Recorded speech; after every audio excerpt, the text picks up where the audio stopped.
Hola, bienvenidos a Asuntos Públicos. Hoy comenzamos la 10ª temporada de este programa, así que Silvia, Mabel, felicitaciones, por la constancia. Bueno, y tenemos muchos temas muy interesantes para tratar en las próximas semanas. Empezamos con un tema muy caliente, que es el de Venezuela.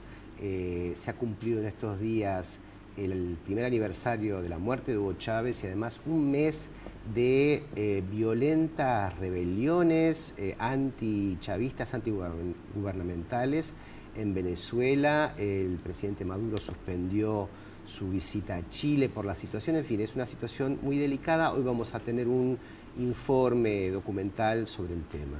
Bueno, precisamente hoy partían los cancilleres de la UNASUR para tratar de... el documento dice tratar de ayudar a Maduro en un nuevo diálogo con la oposición, tratar de asesorarlo.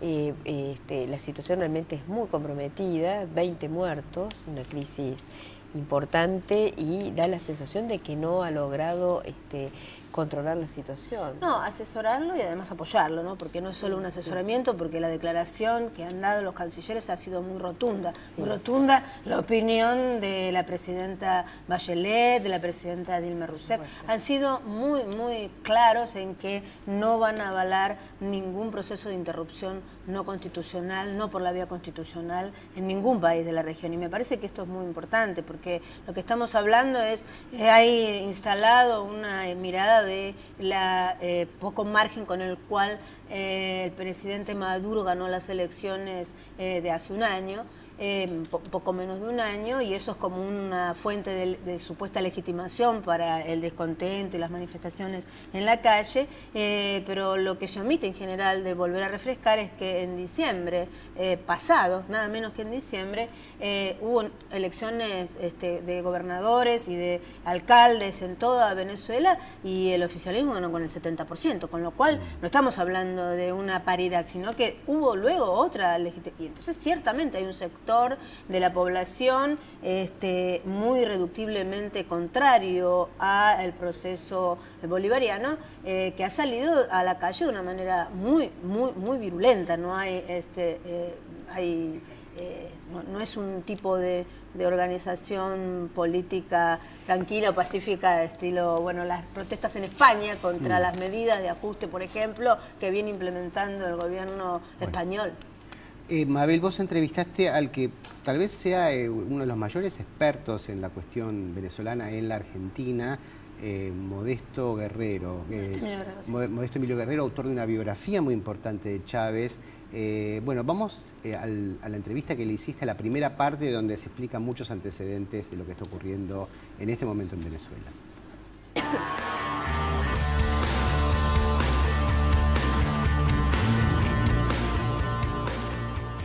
Días se cumplió el primer aniversario de la muerte de Hugo Chávez Frías y esto encuentra a Venezuela en una situación realmente compleja.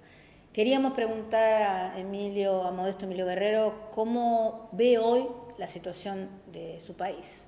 Efectivamente, Mabel, hace una semana más o menos, el miércoles 5 de febrero, hace un año se murió el presidente Chávez, una muerte que estuvo prevista desde por lo menos 8 meses antes, porque cuando se descubrió que su tipo de cáncer era absolutamente fatal.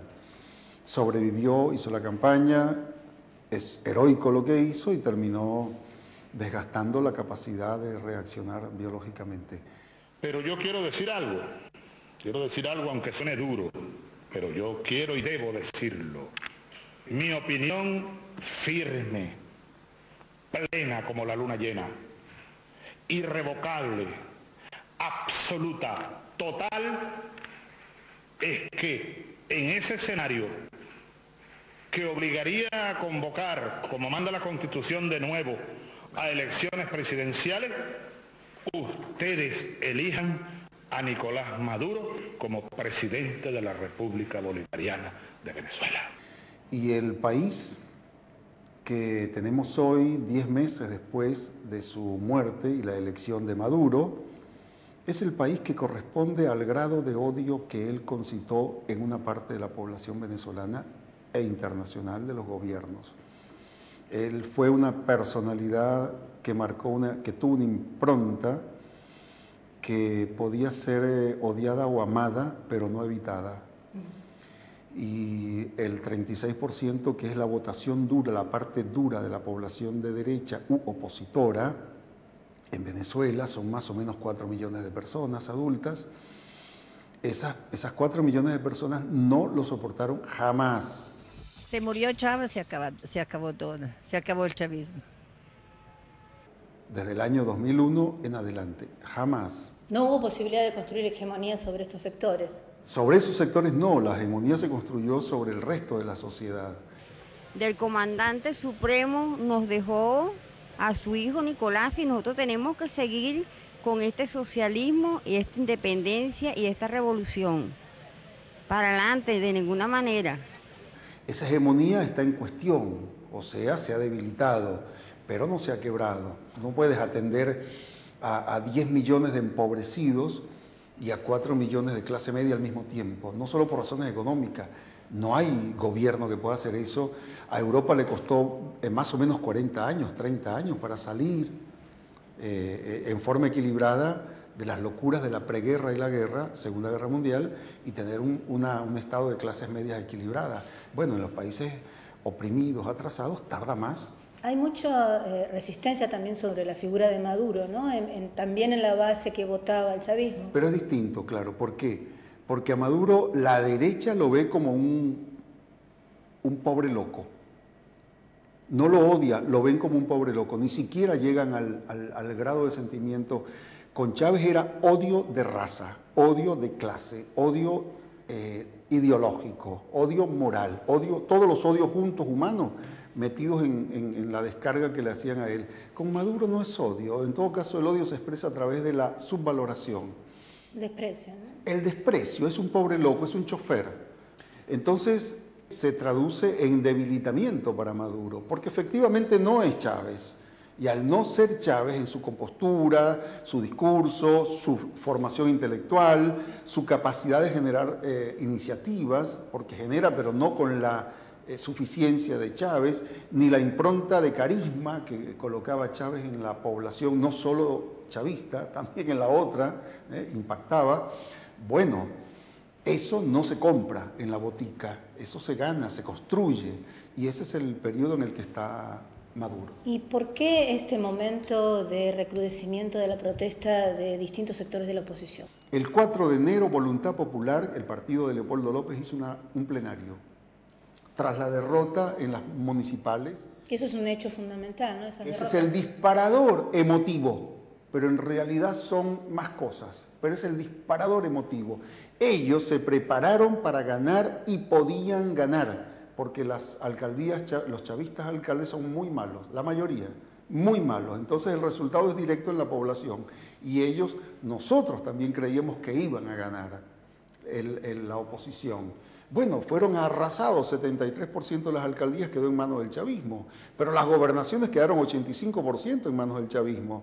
Y Chávez le ganó solo, Capriles pudo rasguñar 1.9% de diferencia. El Consejo Nacional Venezolano anuncia que Nicolás Maduro gana las elecciones presidenciales con casi el 51% de los votos. La Venezuela de Hugo Chávez ha vuelto a ganar las primeras elecciones sin él. Y hoy podemos decir que tenemos un triunfo electoral justo, legal, constitucional, popular. Cuando eso se consolida, un sector de la oposición rompe con el esquema electoral institucional y dice: no podemos esperar más. Volver a convocar a todos los venezolanos, sobre todo los que están en el área metropolitana, a una convocatoria para discutir cuál debe ser la salida al desastre nacional.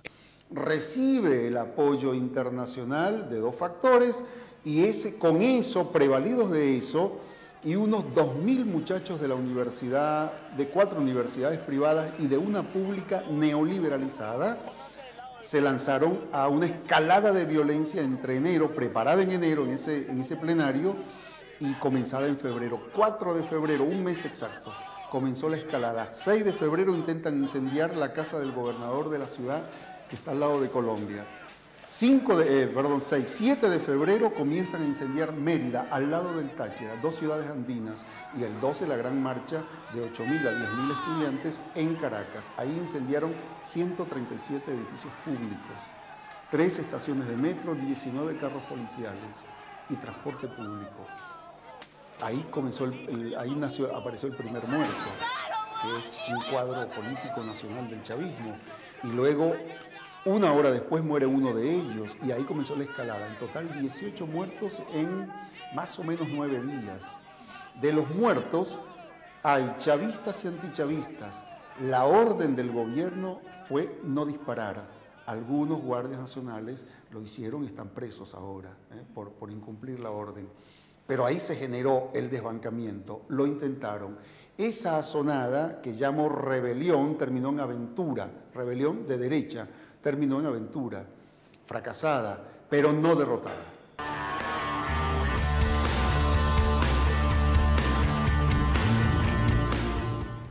Bueno, como veíamos en esta primera parte, en las imágenes, realmente la violencia es una marca muy importante en la política venezolana hoy. Y hay un elemento, bueno, como relataba muy bien Modesto Guerrero, que esto se empieza a gestar a partir de enero, cuando la oposición pierde en las elecciones. Las próximas elecciones no se van a realizar sino hasta diciembre de 2015.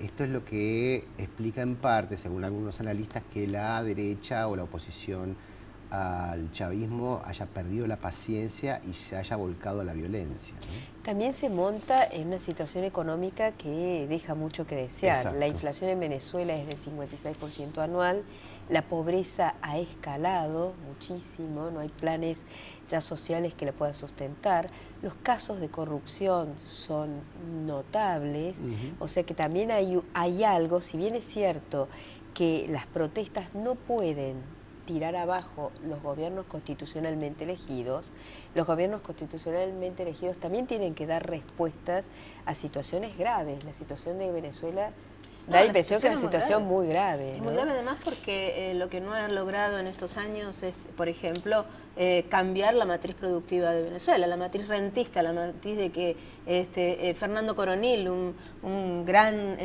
analista, un gran sociólogo venezolano, llamaba el Estado mágico, la idea de la dependencia de la renta y de que el dinero llega del aire y que inficciona a todos los niveles de la sociedad. Lo que es cierto es que hay sectores que tienen más responsabilidad que otros, aquellos sectores que están ubicados mejor en la sociedad y que manejan las cadenas de distribución. El tema es el 70% de lo que comen en Venezuela lo importan, entonces eso es un problema muy severo y quienes manejan las cadenas de distribución no las está manejando el Estado. Esa es una de las discusiones muy fuertes.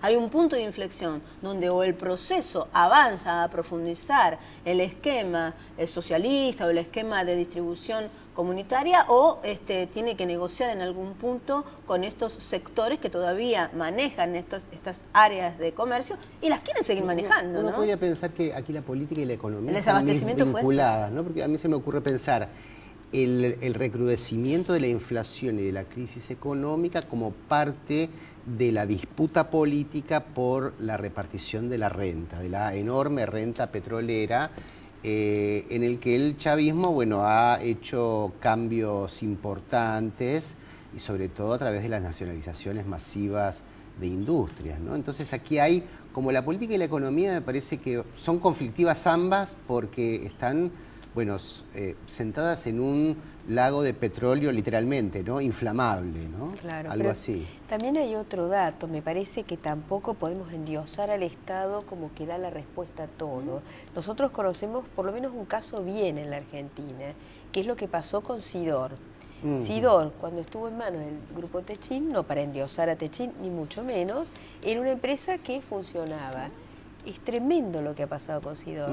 Sidor, uno ve lo que pasó, prácticamente no está produciendo. Hoy está en manos del Estado y de los sindicatos. O sea, tampoco el Estado per se es la solución. El tema es gente eficiente con un cierto, digamos, compromiso para que haga funcionar las cosas. No, ese es un tema grave, ¿no? Digo, en México los diarios mexicanos comentan, por ejemplo, lo que pasó con el cemento, y es más o menos lo mismo, es decir, empresas que funcionaban con sus pros y sus contras, pasaron a manos del Estado y hoy es corrupción y falta de producción. Sí, no, esos son, bueno, justamente ese es uno de los temas más en discusión también en las bases que apoyan el proceso bolivariano. Es decir, hay mucha crítica también con esas boliburguesía o con esos sectores que se encaraman y pasan de manos, y que es parte de lo que la oposición, buena parte de la oposición legítimamente plantea. Por eso está muy mezclado, y hay distintos sectores también en la oposición. El sector de Capriles, por lo menos, planteaba ir llegando con un minar, recuperando los logros del proceso bolivariano, las misiones, el aumento de los niveles de bienestar de los sectores populares, pero ir planteando otro. Esto no está previsto en un sector que está muy dispuesto a tirar todo, ¿no? Bueno, en la segunda parte del programa vamos a ver unos minutos más de la entrevista a Modesto Guerrero y seguimos analizando la cuestión en Venezuela hoy. Ya volvemos.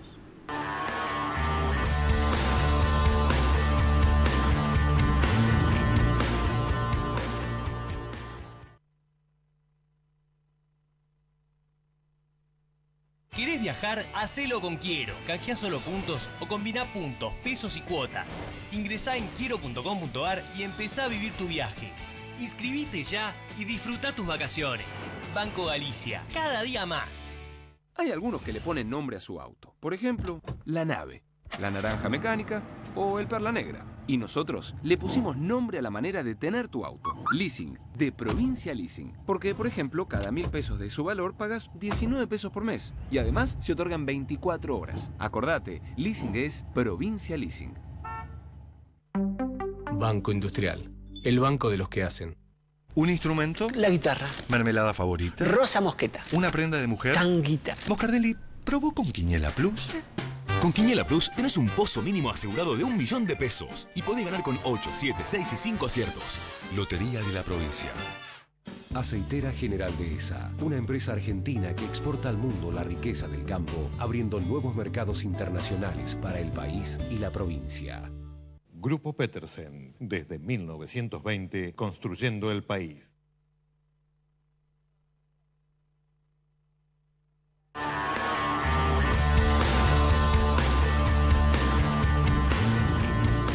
Seguimos en Asuntos Públicos, hoy haciendo foco en Venezuela, donde se cumple ya un mes de violentos enfrentamientos entre opositores al régimen de chavista.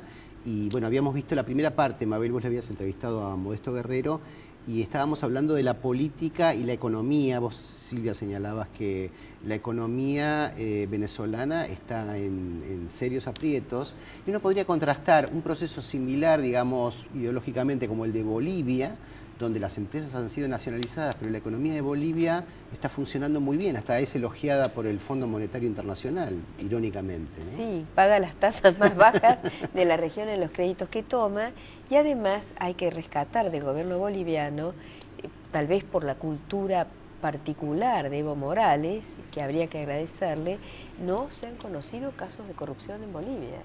Es decir, no hay un solo caso de corrupción que se haya hecho, y no creo que Evo tenga el poder sobre los medios de comunicación para taparlos, más bien digamos que no. No, o sea, además, es muy bueno, importante eso. El proceso boliviano está arraigado también sobre movimientos sociales muy diversos, muy múltiples, sumamente organizados. En el proceso venezolano, convengamos que estos años fueron años de gran activación y organización popular, pero son de tramas populares más endebles en el sentido de cómo son las de Bolivia. Que se están construyendo, y simultáneamente la cultura rentista que decíamos, que inficciona al conjunto de Venezuela, todavía no se ha logrado desterrar. Bueno, vamos a ver la última parte de la entrevista a Modesto Emilio Guerrero, donde él deja, bueno, planteado qué puede pasar en los próximos meses allí, ¿no? Y después vamos a sacar nosotros nuestras propias conclusiones.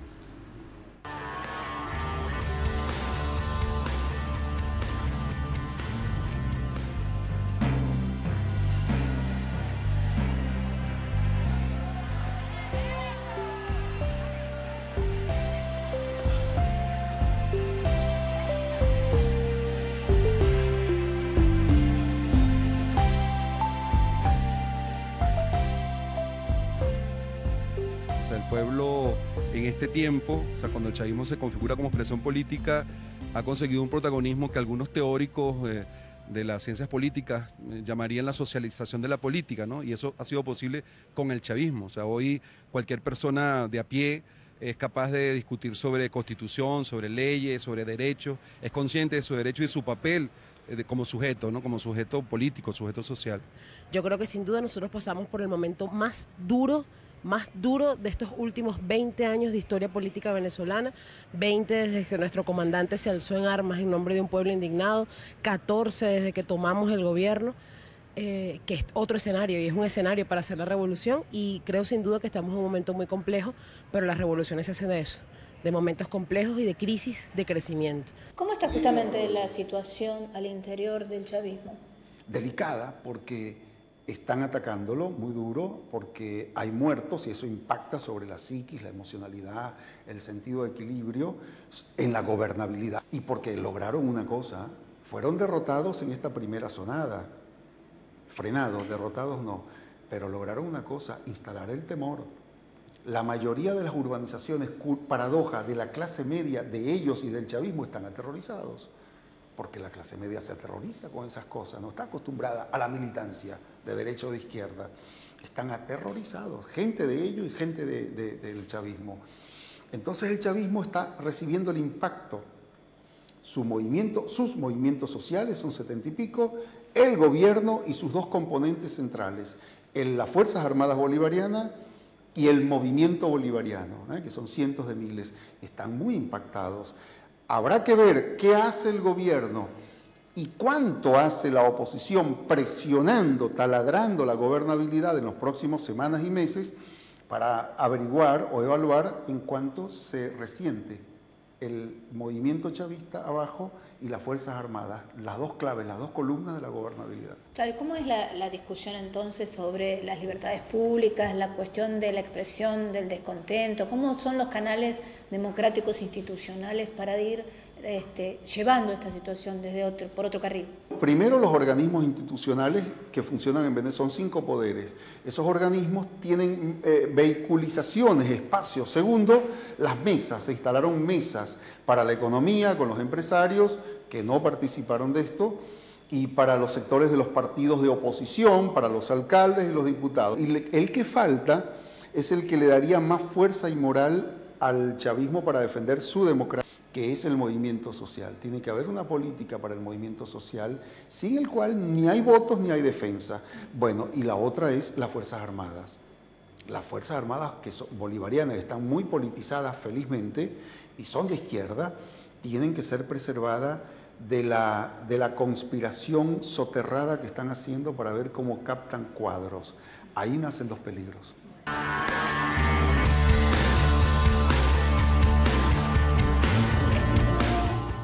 Bueno, como estamos viendo, la situación en Venezuela, Silvia, Mabel, es inflamable, altamente inflamable, donde el problema me parece que es la violencia, contener la explosión de violencia y encauzar las protestas o lo que sea que quiera ser, que son muy legítimas, por vías, digamos, más civilizadas, ¿no?